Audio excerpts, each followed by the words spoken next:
Hello guys, welcome back to our knowledge Crozo official. तो ये है आपकी कक्षा 12वीं की अर्थशास्त्र के असाइनमेंट के आंसर। कक्षा 12वीं है, असाइनमेंट 5 है, माह दिसंबर है। तो सारे जो सब्जेक्ट के असाइनमेंट के आंसर्स हैं वो हमारे चैनल पर आ गए हैं, तो आप वीडियोस पे जाइए, वहाँ पे आपको सारे जो असाइनमेंट के आंसर्स हैं मिल जाएंगे। और चैनल को अभी तक सब्सक्राइब न करो हो तो सब्सक्राइब कर लेना, क्योंकि आने वाले दिनों में आपके बोर्ड के एग्ज़ाम के लिए यहाँ पर सारे वो वीडियोस आने वाले हैं जिससे आपके मार्क्स बढ़ने वाले हैं। जैसे कि हो गए आपके इंपॉर्टेंट क्वेश्चंस, आपके मॉडल पेपर हो गए, कैसे सॉल्व करना है, कौन सा पहले सॉल्व करना है, किस तरीके से आप बिना पढ़े भी 2 से 5 नंबर तक बढ़ा सकते हैं। सारी जो बेस्ट एकदम ट्रिक है ना, वो जो हमने अप्लाई करी है, वो सारी चीज़ें हम आपको इस चैनल पर देने वाले हैं। तो आपको यार ज़रा सा भी आपको यहाँ पर हेल्पफुल होगा यार, तब आप सब्सक्राइब कर लें।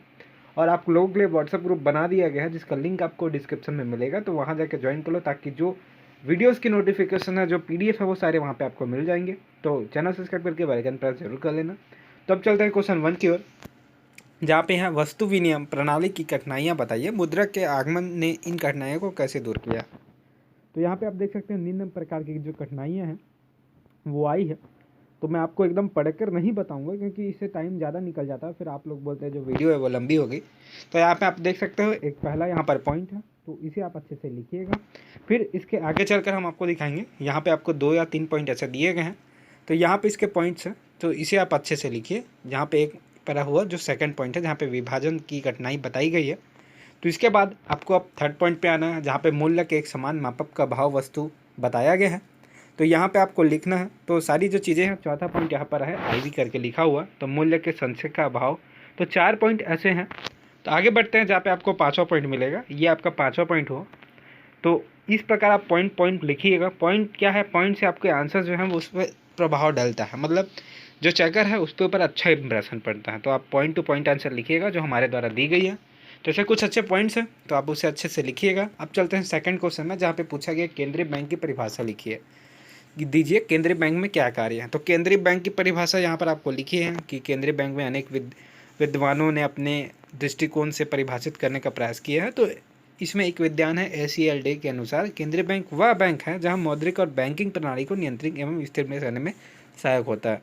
तो आप इसे अच्छे से लिखेगा। उसके बाद उसका जो कार्य है केंद्रीय बैंक के, वो है जैसे कि आप देखते हैं बैंकों का बैंक एवं नियंत्रणकर्ता, सरकार का बैंकर एवं सलाहकार। तो ये जो है, फिर उसके बाद थोड़ी डिटेल में इनकी बात कर रही है, क्योंकि डिटेल करना बहुत ज़रूरी होता है, क्योंकि 20 नंबर का पेपर है, तो आपको 4-5 नंबर दिए जाते हैं, तो 4 अंक के एक होते हैं, तो 4 अंक में भी डिटेलिंग करना बहुत ज़रूरी है। तो इस प्रकार जो पहला पॉइंट है इसका डिटेलिंग हो गया। अब चलते हैं सेकंड पॉइंट में, जहाँ पर सरकारी बैंकर और एजेंट एवं सलाहकार है, तो इसके भी आप यहाँ पे पॉइंट दे सकते हो। तो इस प्रकार जो सारे पॉइंट है उसे आप अच्छे से लिखिएगा। होप करता हूँ जो आपको सारी चीज़ें जो है वो समझ आ रही होगी। आंसर्स बड़ी बड़ी इसलिए है क्योंकि छोटे आंसर्स में बच्चों को दिक्कत होता है, तो इससे आप अपनी आंसर्स को छोटे भी कर सकते हैं। जरूरी नहीं है आपको पूरे लिखने हैं, आप पढ़ के देख लीजिएगा जहाँ तक आपको सही लगता है, क्योंकि हम सारी चीज़ों को देख कर आंसर बनाते हैं। क्योंकि कई बच्चों को प्रॉब्लम होती है जिनके राइटिंग छोटे होते हैं, तो आपने छोटा आंसर दिया है, तो वो जो सारी चीज़ें हैं उनको देखकर बनाया जाता है। तो यहाँ पर देख सकते हो अंतिम ऋणदाता, तो ये भी वही अंतिम ऋणदाता भी यही हैं ये। तो यहाँ पे आप सारी चीज़ें जो है देख सकते हैं। उसके बाद है केंद्रीय समाशोधन, तो केंद्रीय समाशोधन यहाँ पर आप देख सकते हैं इस प्रकार। उसके बाद जो सारे आंसर्स हैं वो कंप्लीट होते हैं यहाँ पर। अब प्रश्न 3 में आते हैं, जो प्रश्न 2 है वो कंप्लीट हुआ। प्रश्न 3 है साख निर्माण की सीमाओं को स्पष्ट कीजिए। तो यहाँ पर आप देख सकते हैं बैंक गुणन रीति के साख का निर्माण करते हैं, अर्थात बैंक के पास जितनी जमाएं होती है उसके तुलना में कई गुना अधिक साख का निर्माण करते हैं। तो इस प्रकार इसके आंसर्स है, आप अच्छे से देखिएगा। होप करता हूँ जो वीडियो है आपको पसंद आ रही होगी। तो जो सीमाएं हैं यहाँ पर 3 सीमाएं बताए गए हैं, फिर सीमाओं को थोड़ा डिटेल में बताया गया है, ताकि आपको जो है प्रभावित करने वाली जो सीमा अथवा साख निर्माण को प्रभावित करने वाले जो तत्व हैं उन्हें निम्नलिखित है। पहली है मुद्रा की मात्रा, उसके बाद इसके बारे में थोड़ा लिखा हुआ है, तो आप मुद्रा की मात्रा के बारे में ऐसे लिख सकते हैं। उसके बाद सेकंड पॉइंट होगा मुद्रास्फीति एवं संकुचन। तो इस प्रकार इसका जो है इन्फ्लेशन एंड डिफ्लेशन यहाँ पे आप देख सकते हो, तो इसे आप लिखिएगा। उसके बाद है तीसरा मुद्रा को नगद रखने की प्रवृत्ति, तो habit to keep money in cash, तो आप इंग्लिश वर्ड भी यूज़ कर सकते हैं यहाँ पे। तो इस प्रकार कुछ पॉइंट है, सारे जो आंसर्स हैं हम आपको पॉइंट वाइज ही दिए हैं, ताकि आपके जो मार्क्स हैं वो अच्छे आ जाए। चौथा है नगद कोष अनुपात, कैश रिजर्व निर्देशन। तो इस प्रकार आप यहाँ पे इसके आंसर्स देख पा रहे हैं। तो इस प्रकार जो प्रश्न 3 है वो यहाँ पर कंप्लीट होता है। अब चलते हैं प्रश्न 4 में, जहाँ पे आपको रिजर्व बैंक की स्थापना के उद्देश्य का वर्णन करना है। तो यहाँ पे देख सकते हैं रिजर्व बैंक के जो उद्देश्य हैं और जो वचनबद्ध दर्शाता है, जो जो चीज़ वो देता है, तो उद्देश्य यहाँ पर दिए गए हैं पॉइंट टू पॉइंट। पहला, रुपया के आंतरिक और बड़ा मूल्य में विश्वास बढ़ाना और समष्टि आर्थिक स्थिरता में योगदान देना। दूसरा, यहाँ पर आप देख पा रहे होंगे। अब चलते हैं आगे, जहाँ पे आपको और भी जो पॉइंट्स हैं वो दिखेंगे। तो यहाँ पे 3 पॉइंट हैं कि वित्तीय और भुगतान प्रणाली में सत्यनिष्ठा और कार्यकुशलता, समावेशी और प्रतिस्पर्धा को बढ़ावा देना है। दूसरे यहाँ पे आप सारी चीज़ें हैं देख सकते हैं। उसके बाद प्रश्न 5 है जो इस असाइनमेंट का लास्ट क्वेश्चन है।